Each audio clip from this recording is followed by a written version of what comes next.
pic cu mustață, tu bune.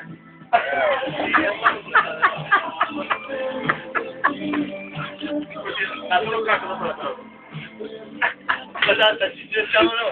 Zici că e ăsta, Dar cântă, Luci! Promis că mă vezi rumba acum. Acum lăsăm nouă ăla. Îl bag. Lasă-ți să termină melodia! Da, dar mă văd, serios. Bă, dar cântă, Luci! Cântă! Luci, vine colega! Poți 2000 de euro!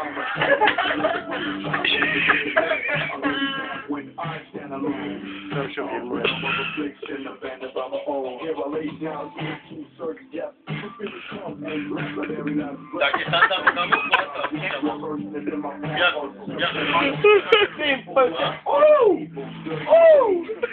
Da, mai? Ultima oară? S-a luat bine! Bă, și mai tot? Da, bine, să Am ce-o lipi. Ia tata de acolo, scoai.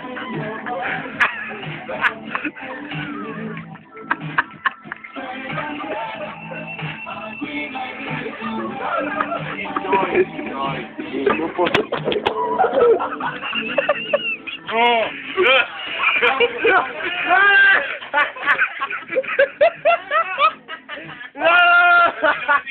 Că putem altfel și pacific. Dar sunt eu foarte pe asta.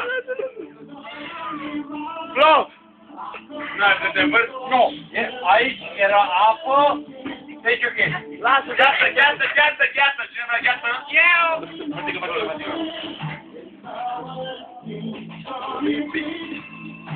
Bă, știi cu cine seamănă, mă? Cum îi zice, mă, lui ăsta, mă, care a jucat în Smash? Și care a jucat în... Da, nu seamănă? Aia e o piruetă! Când e...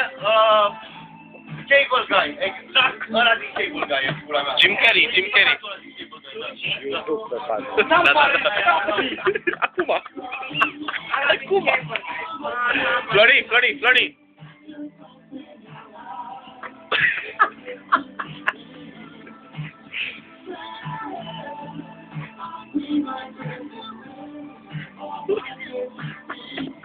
Bă, spați! E frumos, era așa. Asta e Lucian meu, clasic. Luciano, pasă palma aici!